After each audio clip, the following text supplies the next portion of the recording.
Hello friend, John Dalton here, Further Emergence podcast, where we go into consciousness, love and the mystery. And in this episode we're going to explore kindness, the future, being understood, being loved, healing, understanding, being important, thinking, trust. And then we've questions about failing, intuition and loss. But before we do that, let's go through a quick review of the memes on the Further Emergence Instagram feed. And like previous weeks, there is an unconscious theme, meaning I wasn't trying to be thematic, but turned out that there was a bit of a theme. So I didn't write this one, but I think it's brilliant. It says, today you could be talking to someone who's trying their best not to fall apart. So whatever you do today, do it with kindness in your heart. It's so true. It's so true. It's so easy to get annoyed at people who pull out at you in traffic, or people who behave badly, or, here, let me give you this. This is a great reframe. So you're on the bus and there are kids on the bus and they're just going crazy. They're just running around and they're just screaming and they're pulling people's hair and they're knocking things over. And you're up the front of the bus and you're getting more and more upset. You're like, oh my God, because you can see their parent, the father is there and he's just sitting there. He's not doing it. He's not saying anything. He's not telling them to behave properly. He's not doing anything. He's just sitting there. And you're like, getting more and more worked up. And eventually you can't contain yourself anymore. And you go up to him and you say, excuse me, could you do something with your children? They're just running wild here. They're disturbing everybody. And as you say this to him, he almost kind of snaps out of it. It's like, oh, I'm terribly sorry. And he tells you that he's just come from the hospital and his wife has had a terminal diagnosis. And suddenly you're like, oh my God, look, let me take care of the kids. And you gather all the children around and you're telling them a story. And what's the difference? The difference is that you've just got a bit of information. But the thing is, I'm giving you the information now, or this meme is giving you the information now, or the universe is giving you the information now. Everybody's coming home from the hospital with their kids in one way or another. So you can reframe things straight away. Like if somebody just behaves badly, you can just go straight to compassion. That's not to say that you don't take action, that you don't let people abuse you. I'm not saying any of that. Of course, you don't do any of those things. But you can set your boundaries with compassion. You don't have to set your boundaries like it's a fight. It never has to be like that. You can set your boundaries very clearly. You can say what's acceptable and what's not acceptable for you, behavior with you. But you can do that with compassion, knowing that the other person is dealing with a lot, just like the rest of us. I didn't write this one either. It's a big billboard and it says, remember that some of the best times in your life haven't even happened yet. It's one of these encouraging ones. There's a few of them like this week. Isn't that wonderful? Isn't it a wonderful thought? Doesn't matter what age you are, to think that some of the best times in your life haven't even happened yet. That's a beautiful thing to think about, particularly the older you get. Because the older you get, the easier it is to kind of feel like, oh, that's it. I've had the best times of my life. Maybe you have. Maybe you have. I'm not saying you haven't or you have, but try it on for size as a possibility, because the future is not set. The future hasn't arrived yet. It could be anything. And when you run this through yourself of, maybe the best times of my life haven't even happened yet, it has an effect. Changes how you feel on the inside, and that's really the only thing you can change, is how you feel on the inside. So that's why I love these kind of memes that say things like that. The best times of your life haven't happened yet. I didn't write this one either, but it's pretty brilliant. It says, learn to be okay with people not knowing your side of the story. You have nothing to prove to anyone. God, how hard is that? How hard is it to not explain your side of the story?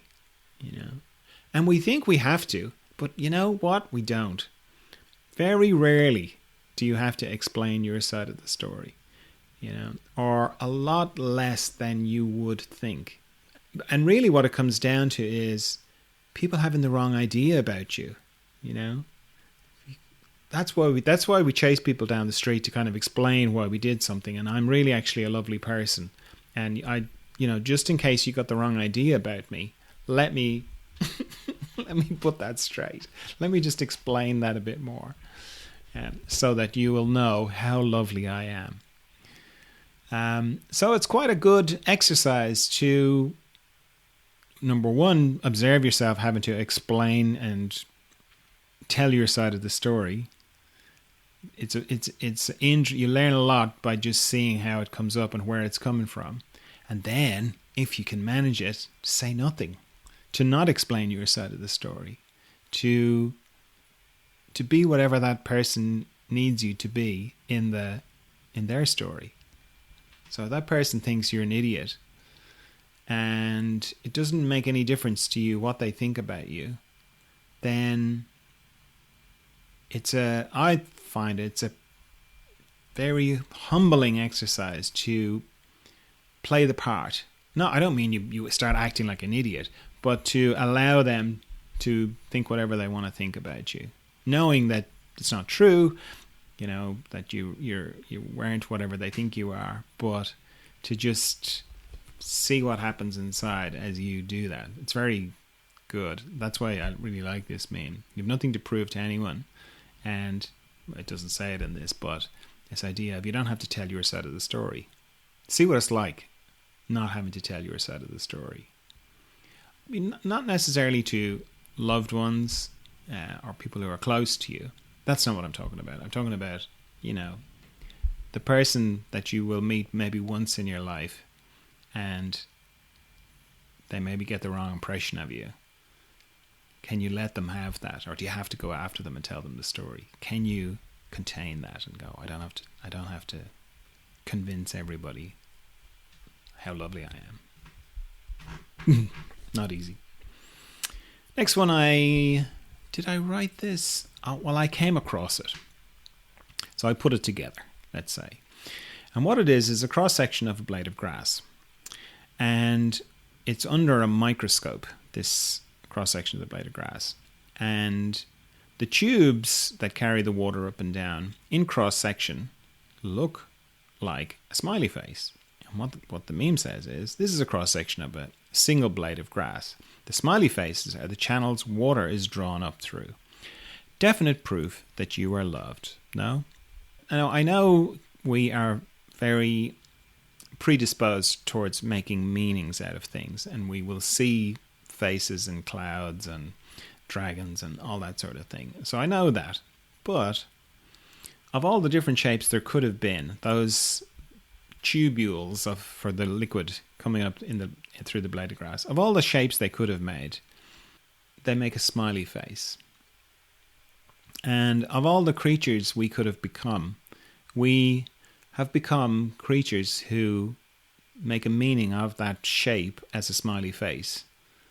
That's beautiful. And that to me is a really kind of indication of the love that's built into existence. Because it's just there for no reason. Like, we're there for no reason, the blade of grass is there for no reason, and yet something profound and beautiful happens in the recognition of, hey, there's a smiley face. When you cut that thing in half and you look, it's a smiley face. Okay, it's not the fact that it is a smiley face, or it's not that real sort of old idea of oh, God made it, and knows every hair on your head. I'm not talking about that kind of thing, or God put the smiley face in there just for you to discover. It's the moment when you kind of go, hey, it's a smiley face. That's the beauty, and that's, if you want to use the word God, that's God in happening. I think. What do you think? Put it in the comments. I didn't write this one, but it's very good. It says, may we all heal from the things we don't speak about.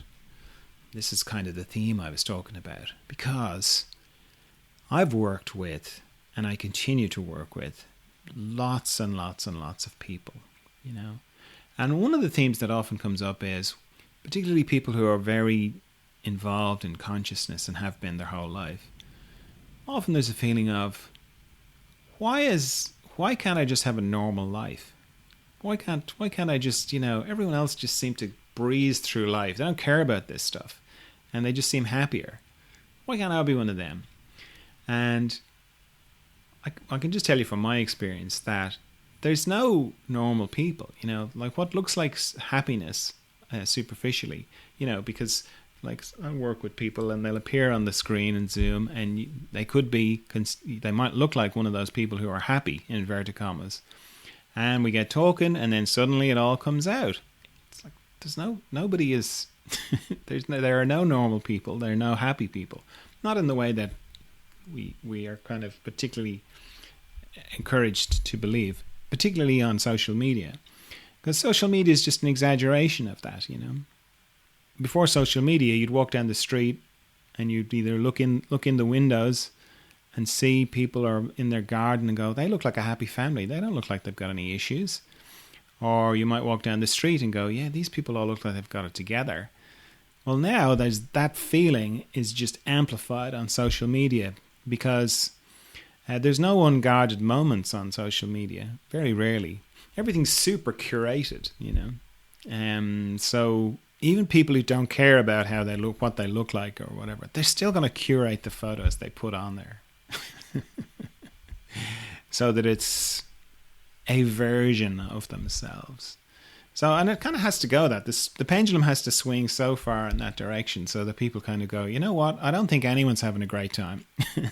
I don't think anyone is having the brilliant time that I think that they are, and I'm not, There really isn't any FOMO going on. I'm not missing out on anything, or there is no greener pasture, So I really like this meme because it's the same kind of thing of encouraging you to be compassionate, that everybody is healing and they're healing for things that they don't talk about, like the number, it's so common. Like everybody, the majority of people that I work with, within a couple of minutes, they're telling me about some awful trauma that's happened to them in their life at some stage. It's so common.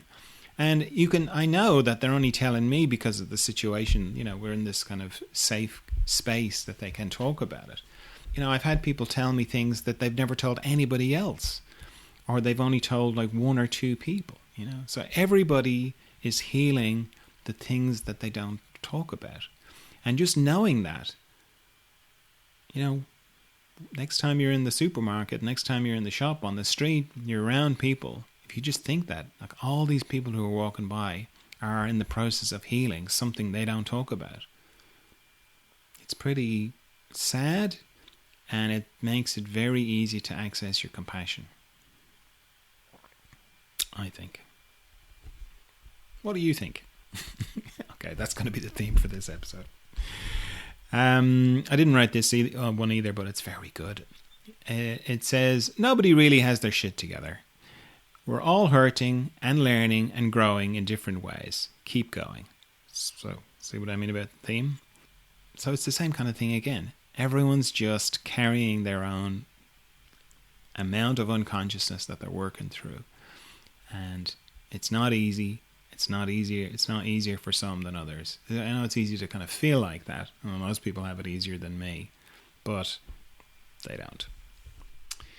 Didn't write this one either, but it's very good. It says, you don't have to be busy or stressed to be important. So this is kind of speaks to the grind culture, the hustle culture, the busyness. Like invariably, if I get talking to anybody, often what they'll say to me at some stage is, are you busy? And what they mean is, how is your business going? Now, they don't know what business I'm in. They're not asking me from that point of view, but they're kind of, that's what it means. Is it going well? Are you making enough money? Is it, is everything okay? That's really what they're asking. But what they say is, are you busy? And if you go, oh yeah, very busy, I'm very busy. Then they're like, oh great, that's great. And that whole idea of hustle, the hustle culture or the grind culture or whatever it's called, I can't remember, there's a name for it. I think it is the grind culture. it sort of seeps in. It seeps into your bones where you sort of feel like if you're, lying on the couch, having a nap or having a rest or for no reason, just being idle, I read a great book a good few years ago now called How to Be Free, and it's all about being idle. And didn't really realize how involved in the grind culture I was until I began to think about being idle. Idle meaning no purpose. Like even not having a nap, just sort of aimlessly staring out the window on purpose. For no reason. Try that for a little while, and you'll see how caught up in the grind culture you are. And it doesn't have to be, young, slightly hyperactive young men in their, late 20s who are like, you gotta go and kill it, you gotta go, because it's easy to because that's an extreme version of it. And go, yeah, that's, I don't want to kill anything. I don't want to smash anything. I don't want to, hustle, But it's, it's, again, looking out the window going, I'm just going to stare out the window for a while. Or it's not even I'm going to do that, because that's a very, I am now going to, it's like saying I'm now going to be spontaneous, You can't do that. But the idea of being idle and allowing yourself to be idle, just at home, suddenly you'll be going, oh, I should be cleaning that thing, or I've got to put those other things away, or I've got to build that wall, or I've got to put up that shelf up, or clean that toilet, or whatever, And to just go, yeah, I'll get to it. And just allow yourself to be idle, Kids are great at this. When they're not bored, they're great at just goofing off, It's a nice thing to do with your eyes as well. It's very restful for your eyes. It's to let your eyes goof off. Just let them go out of focus. That's very enjoyable as well. Okay, I did write the next one. And it says, give it meaning. Find it, manufacture it, invent it. Direct all the creative energy you can muster to giving your day meaning. It is a lifeline that will slowly lift you from the quicksand of monotony. Become an undercover saint. Spend your day giving, reaching out, supporting, listening, meditating, loving, encouraging. You can change the world. You're doing great. Now, I wrote this one in the middle of all the lockdowns, but it's still very applicable. Particularly the idea of being an undercover saint. That's a great idea to entertain, isn't it? I mean, everybody would like to be whatever the opposite of an undercover is, and a over the cover, a recognized saint where everyone can see how lovely you are and how much you give and how supportive you are. We've all got that. But the idea of just being an undercover saint, it's not so much like people sort of say, oh, you have to find meaning in your life. And that's kind of true. Or give it meaning, or doing something meaningful. That's the thing that sort of sucks all the joy out of life, is feeling that your life is meaningless, And the sad thing is that really it's just a feeling, because whether you feel like your life is meaningless or not, or it's full of meaning, it's just a feeling, because in my experience, everybody's life is packed with meaning. It's like just chock full of meaning. And it's just a matter of seeing it, really, and allowing it to come forward more. Because when people talk about, oh, my life doesn't have any meaning, what's the point, that can feel very despairing. What's the point of my life? I'm just living to work. I get up, I go into the same beige cubicle, I see the same people, all that kind of thing. And that can feel like an existential crisis. And in a way it is, but it's a great time to kind of go, yeah, this is going to be over. This is going to be over way quicker than I think. So now now I can do something. What do I enjoy? What gives me pleasure? And I'm just going to go for that, because the feeling of like, oh, well, what about the money and what about my security? There's no security. That's an illusion. Anything could happen. A bus could hit you in the morning. An airplane engine could fall out of the sky and land on your house. It happens. It could happen. So the idea of like playing it safe that's one of the things that sucks all the joy out of your life, is playing it safe. You don't need to play it safe. There's consequences to everything. That's the thing that's so easy to kind of forget, is that there's consequences to everything. There's consequences to playing it safe. And one of the consequences to playing it safe is feeling like your life has got no meaning. Because it's kind of lost in this blanket of safety that you feel is going to protect you, but doesn't. Life just happens. Things happen out of nowhere. So you can begin to allow the meaning to reveal itself in your life by remembering the times that you were passionate about something, or passionate about your life, that you couldn't wait to get up in the morning and go and do the thing that you wanted to do, or be with the person that you wanted to be with, or whatever it was. It's there. It's all inside you. It's all inside you. So you can make it your purpose to find it, to bring it forward. And sometimes it can be hard to get going with that, particularly if you've got issues where you've been told you're not great, a terrible person, not worth anything. It can be hard to kind of, what's the point? There can be a big drag on things. And that's what the whole benefit of service is, of giving to other people. Giving to other people, in a weird kind of way, it's kind of a selfish act. Because what it is a little holiday from yourself. You're giving to people, and that's beautiful.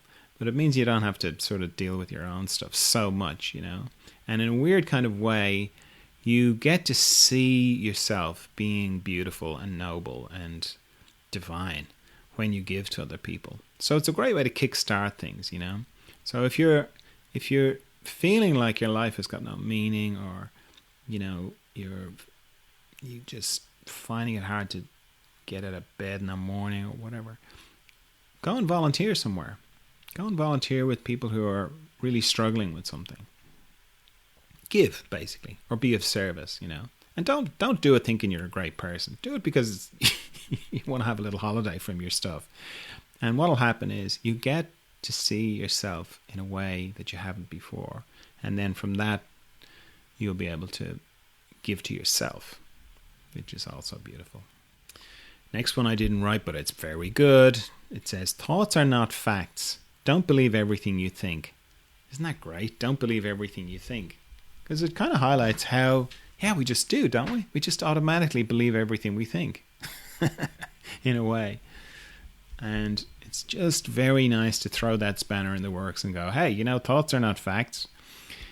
Meaning that what we think, and there's questions about this later on, what we think is very subjective, very changeable, and very influenced by lots of things. Our past, our how we're feeling emotionally, what's gone on for us, all that kind of stuff influences our thoughts. But we rarely view our thoughts through that lens. We just kind of go, everything I think is a fact. It's not, And it's a very good thing to this idea of don't believe everything you think. It sort of snaps you out of that illusion. You go, what? Well, if I don't believe everything I think, then what do I believe? And that's a very good question. Because I know for myself, most of the biggest insights I've ever had haven't been thoughts. They've just come up from very deep inside me, fully formed. I didn't think my way into them. Now, my mind is great. My mind thinks I have figured out many things, but the deeper insights, the more profound ones, I didn't think them into existence. They just came up out of nowhere, and then my mind made sense of them. So, don't believe everything you think. And then the last one, I didn't write it, but it's very similar to the other one I was saying. Well, what it is a mirror, and it's got written on it. It says, what's meant for you will find you, even if you feel like it's already past you. And the really lovely thing about that one is that idea that even if you feel like it's already past you, because that's the crushing bit, isn't it? Where you sort of you see something on the horizon, it looks like it's coming towards you, you're going, yeah, I really want this, it'd be great. And then it sort of swerves off and you're like, oh no, I didn't, I thought that was meant for me.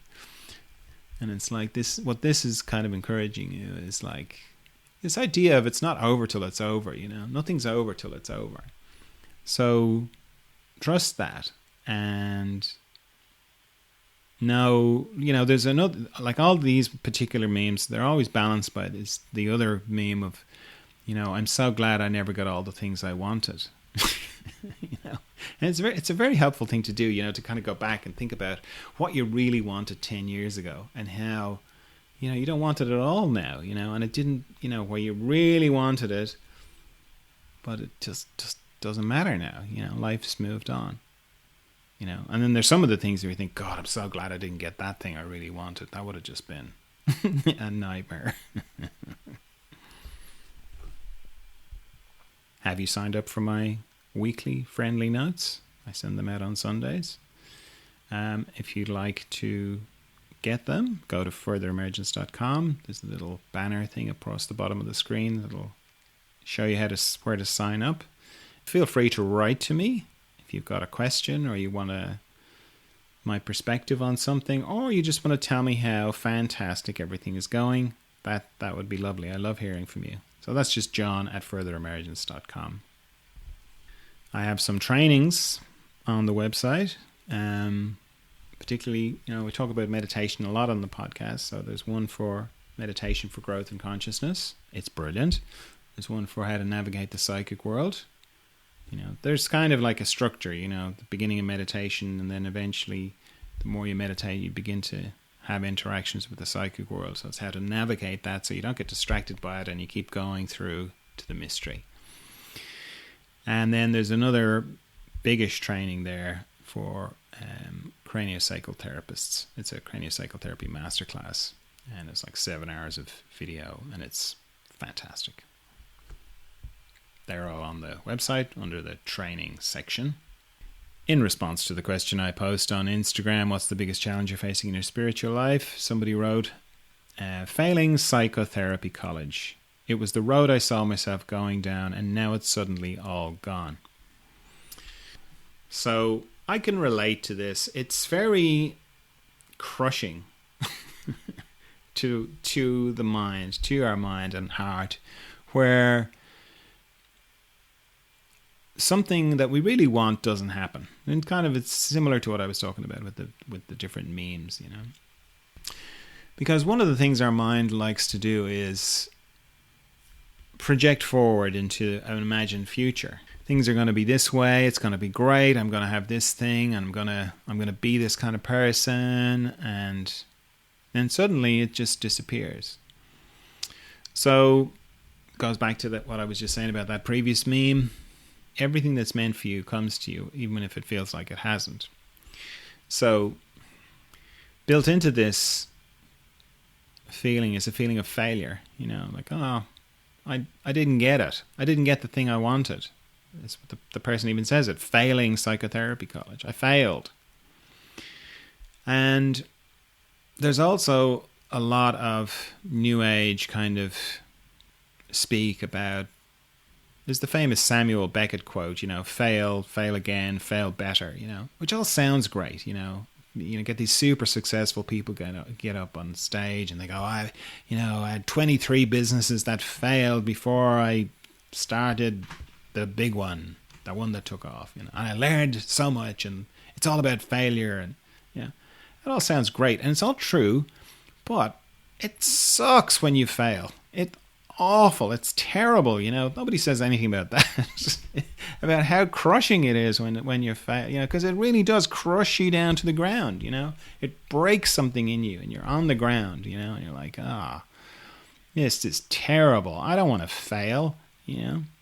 And like to just go, oh well, this is great, I failed, I'll just have another iteration. That completely ignores your little heart and your little, small limited perspective that it was like, I thought that was going to happen. I thought I was going to be a psychotherapist, and now that's just, I haven't got in. So if it's just happened, you have to allow yourself to grieve a bit and just, be on the floor a bit and, have the montage where you're sitting on the couch eating bowls of cereal and watching telly and crying or not want to get out of bed. You gotta allow yourself to do that, because you have to grieve it. You have to let it go all the way through. And then know that you will pop out the other side and that you will do the next thing. And you'll look back and go, oh yeah, now it makes sense, or this is what I learned from it, and all that kind of thing. And that's true and it's great. But if you're in the middle of it's just happened, then don't try and jump forward to that bit. Just, be miserable. Be in it. Be upset. Knowing that you're consciously allowing yourself to do that. You're consciously allowing yourself to be upset because you have to go through that little process. And you can't shorten it or compress it. You've got to feel the pain if it's there and wait for the grief to pass. And then the next thing will come. Okay. The thing is not to get stuck in it. The thing is not to, is to watch out for the loop. Don't let it loop. That's where it gets difficult. There's always a cycle to things. You'll go through it, and there'll be a point when you're ready to pop out of it. And our minds often like to bridge that gap and start the cycle again. So just be on the lookout for that, Everybody grieves in a different way. So you have to sort of listen to yourself and where that moment is where you can pop out. Okay. And popping out could mean, well, I've spent 2 weeks sitting on the couch eating cereal, and then suddenly it pops into your head to go for a walk. That's the time to get up and go for the walk. That's the beginning of getting out of that cycle. That's the beginning of you coming back to taking the next step. And it's not a case of you're going to be sitting on the couch eating cereal or whatever, and then suddenly you go, I know, I'm going to start my own psychotherapy modality and have my own school. It doesn't go like that. Sometimes it does, but generally it doesn't. Generally, it just starts with a little thing, a little break. The clouds part a little bit, and you're like, oh, okay, I'll just get up and go for a walk or do the next thing. So let yourself grieve. This is my suggestion. Let yourself grieve, knowing that it will pass. Keep an eye out for getting stuck in a loop. Don't let it loop, and know that it will pass, and the next thing will present itself. And fast forward, you can project yourself forward to 10 years and look back and go, oh, wow, I'm really glad. I was crushed when I didn't get that psychotherapy thing, but if I had got it, I wouldn't have got this other thing. Like just personally, the story of my life, there are so many things I didn't get that I really wanted, and all of them would have distracted me from what I'm doing now. And what I'm doing now makes me very happy. So, I've had this so many times. Things didn't work out, and it always hurts, but it passes. And the next thing, one thing leads to the next, leads to the next, leads to the next. Yeah. So, be of good cheer. It'll pass. Next was a question that came in on the Further Emergence Discord. It says, Hi John, I wanted to ask a question about the different parts of us. Instead of these parts taking me over, what do they actually do? Like, are they there to perform certain functions? Because it doesn't make sense for them to be there for no reason. And just to take me over when they want to. For example, it seems like the frontal part is more concerned with survival and has some sort of function of protecting me, in inverted commas. And it seems like one of them is for food processing, but when it wants chocolate, it takes me over to get it. Is one of them my intuition? And is that its function? And if not, who or what is my intuition? Thank you. So this is about this kind of idea that I've talked about before of that we think and we present as one entity, like this is me, this is John talking to you, okay? And the feeling is that, well, on the inside there's just one me, isn't there? But that's not my experience. There's lots of different parts of me that want different things and can get into fights with each other about different things. And you could say that you could bundle it all into or under the umbrella of unconsciousness. So you could think of your being at the center of things. Bright, beautiful, shining, unblemished, wonderful, profoundly loving, wonderful. And then it's got a layer of unconsciousness around it. So it's like, this coating around you, around this beautiful being, and this beautiful being is dissolving and transforming this unconsciousness into consciousness. Your whole life that's happening. Then it makes a bit more sense, because it's a little bit like the weather patterns going around the earth. Sometimes the beautiful clear skies, and other times there's clouds, and they're individual clouds, and they're clumping, and sometimes there's complete cloud cover. So the different parts of us. So the part that wants the chocolate, was it chocolate? Yeah, the part that wants chocolate. So that's an unconscious part, particularly if it takes over. And the feeling of being taken over is, we all have it to a greater or lesser degree. Like some people are completely taken over all the time, and other times, it'll come and go. And we sort of know, we have that experience on the inside of feeling like, yeah, I'm very loving. I can feel I'm very in tune with my deep, true nature, loving, sweet. I want the best for everyone. And then someone says something that really irritates us, and we snap at them. When we get the razor out, we lacerate them because we can. And then we feel terrible. We're like, oh, God, what did I do that for? Why did I say that? Why was I so cruel? And that's that feeling of being taken over. And it just depends on how much unconsciousness we've got going on, how often we get taken over, and what thing triggers, or what's triggering this thing to come up in us and take us over. Okay. And as I say, if you think of it as like, if you think you're on the inside, there's just one single, you.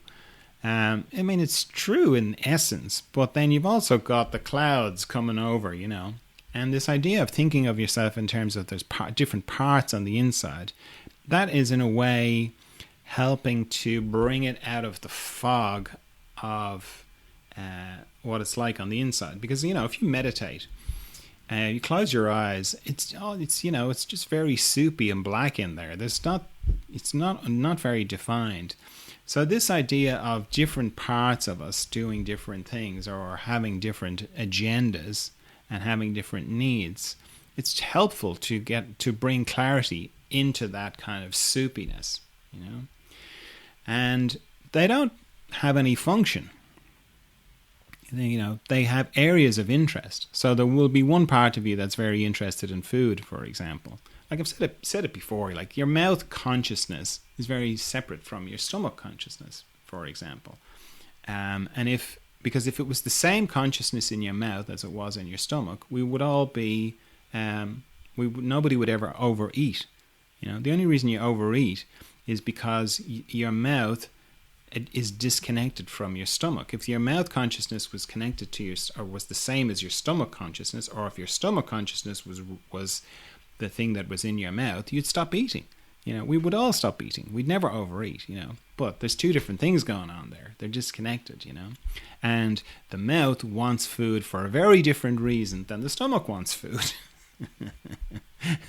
So that's a simple example of two different parts and how they can be in conflict. And the mouth consciousness, or part of you, the bit that wants the chocolate, you could say it's the things that it wants the food for, very little to do with nutrition. It's all to do with soothing usually, but it requires your own consciousness to speed up to be able to get ahead of it, to be able to see that. But as a general rule, as a way of dealing with these different parts, particularly the parts that take you over that you don't want to be taken over by, if you see that you've got your being And then you've got this, you are the container that holds all these different parts. And you can become the parent to them. Because often the parts that take us over are wounded, and they're like wounded children. Very big, powerful, but wounded children. So if you can gain their trust, and you can get to a point where the pain comes up in you, the emotional pain comes up in you, and instead of it just taking you over, that it comes to you and you can recognize it, and you can, if you, as I said, just for clarity, you can talk to it as if it's a separate part of you. And in a way it is, but just, the reason for doing that is to help get clarity in this confusion, or this soupy blackness, So instead of finding yourself looking at the wrapper of 4 bars of chocolate that you've just eaten and going, what happened? That you can gain the trust of that part of you, so that it's going, I'm very upset about something. I want to eat a lot of chocolate right now. And you can go, oh, okay, tell me all about it, A visual I often have that helps with this is I am sitting in the middle of a dark space with a single light overhead, okay, and I can hear all these different parts of me in the dark. I can't see them, but I can hear them crying and being upset and fighting with each other, And then one of them will come a little bit forward and say, I want to eat 15 bars of chocolate, okay? Now, if I go, well, I'm not going to do that because I'm on a very strict diet and blah, blah, blah, and whatever, okay, then it will disappear back into the dark, and you'll find yourself looking at, 10 minutes later, 15 minutes later, 20 minutes later, you'll find yourself looking at the empty wrappers of the chocolate, because it'll just go and do it anyway. So if you think of that analogy, you're sitting in the dark, put the light overhead, and one comes forward and says, I want to eat some chocolate. You go, come and tell me all about it. Come and sit on my knee. Tell me what you're upset about, and let's talk about it first. And you're going to get to the chocolate. You're going to get to that, but mostly you want to just hear it tell you its sad little story, and you want to be there for it. And it will tell you its story and cry, and and then you can begin to negotiate with it. Then you can begin to go, well, we can have some chocolate, but we're probably not going to feel great after it. Is there something else we could do that's not chocolate based, or that's not food based? Is there something else we can do? Now that may not be chocolate. It might be porn. It might be cocaine. It might be alcohol. It might be shopping. Anything, I suppose, that you're going to have regrets after, and that you feel is destructive. You can, have compassion for these parts of you. Think of them as wounded children that are on the inside, and that they're coming into the light, and you're wanting to gain their trust. The more you gain their trust, the more they'll come to you first rather than take you over. And one of the ways you gain their trust is by listening, and the other is if you make a deal with them. If you go, okay, well, instead of having 15 bars of chocolates, could we have half a bar of chocolate? We can do that. And if they go, yes, okay, then you better give them the half a bar of chocolate, because if you don't, they're not going to trust you the next time. So whatever you make a deal for, you have to follow up on it. And sometimes what they want will be just unreasonable and impossible. And at that point, all you can do is just hold them, and hold the pain, and hold the tears, and just witness it and be with them. That's all you can do. And surprisingly, it's enough. So they don't have a function. They have areas that they're triggered by, so that gives them their own kind of individual personalities. And your intuition is a separate thing. It's not one of those things. Your intuition comes from a very deep part of you. It kind of comes from your this sort of being right at the center. It's not unconscious, but it has to come through, unfortunately. It has to come through your unconsciousness. And that's where it gets tricky. Because if if you feel like your intuition is 100%, I think that's dangerous. And like, the work I do in the one-to-one work, I use my intuition like all the time. But I never think it's 100% accurate. I always think I could be just making this up, because I know it has to come through my unconsciousness, and that can bend it and shape it and twist it. So it's not exact, but it is strong. It's a powerful thing that does come up, and the less you judge it and criticize it and go, "Oh, I'm just making this up," the less you do that, the stronger it will come. You have to nurture it. But it's not in its essence, it's not an unconscious thing. It comes up, but it has to come through your unconsciousness to come up into your mind as words and shapes or directions or whatever. So I hope that helps. So lastly, this wasn't a question. Somebody just wrote to me and told me about losing one of their children. And I just wanted to talk a little bit about grief, really, and how difficult it is, and hopefully offer some different perspectives on what's happening. The simplest being, if you think about the person that you love the most and what it's like to be with them and how you feel. Again, all the feelings that you feel are inside you. You don't feel them in that person's body. You only feel them inside you.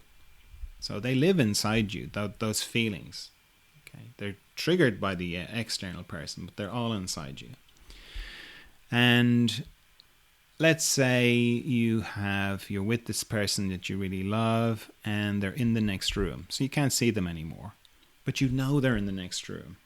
Just knowing they're in the next room allows you to have the feelings, No, they're just there. I know what they're doing, And even if you go away, and you don't see them, and you're in a different country, you sort of know that they're there, that they love you and you love them.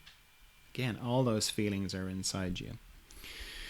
Now, what happens when somebody passes away is, like one of the ways that we're attached to people is with our mind, and our mind starts to it completely overlooks the fact that all the feelings that we had for that person were inside us, that we felt them all inside us, and it goes, no, if I don't have the trigger outside me, I cannot feel these feelings.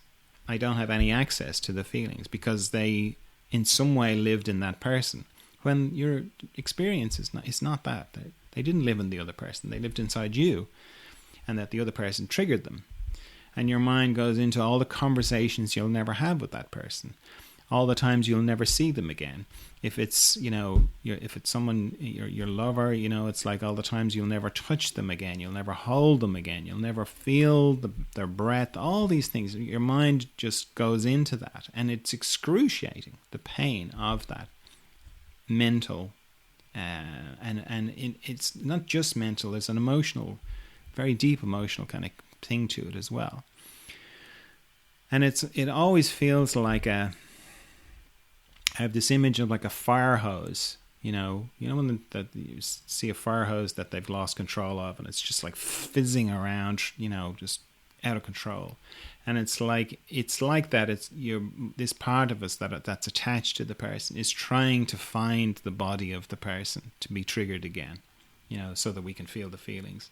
And it's like each time it hits up against the fact that the person's body is no longer there, it's like every time it touches the ground, it's like there's a big electric shock, this hose that we're trying to connect, because we're trying to extend this tentacle to this person that's not in their body anymore. So we hit the ground, and it hurts. It hurts like crazy. And there's a process of time that has to pass where our mind has to get used to the fact that the person's body is not there anymore. And that just seems to take time. And it is erratic like that fire hose. It can be fine for a while, and then something out of nowhere, it can this wave of grief can just trigger you. But what you can access immediately is, and it takes a bit of work, but is kind of coming back to this thing of, what if they hadn't passed away, but they were in the next room? How would I feel? And you can feel those feelings. What if they were in another country and I hadn't seen them for a year, but I knew they were there? Okay, you can begin to access those feelings. The feelings that you had when the person was alive and were alive, and those feelings were alive inside you. They're still there. They haven't gone anywhere. What happens is our mind and our unconsciousness kind of goes, no, it's only there has to be the person there before I can feel these feelings. And what I'm encouraging you to look at, or to look for, is that those feelings are inside you. And you can have access to those feelings. And that those feelings, you can go, yeah, I can feel those feelings. They're there. And they can coexist with the pain that also exists at the same time. But you can begin to separate those two out. Because what happens, like in this kind of standard grieving process, it takes whatever length of time it takes. But eventually you come to a point where you don't have that sharp, intense grieving feeling. So you can just let that happen, and then you can also, but while it's happening, you can also still recognize that the feelings of love and beautiful, deep, profound love that you had for your child are there. They never went anywhere. They're there just in the same ways they were there. They're there when the person's in front of you. They're there when they're in the other room. They're there when they're in a different country. They're still there now, even though their body's not here anymore.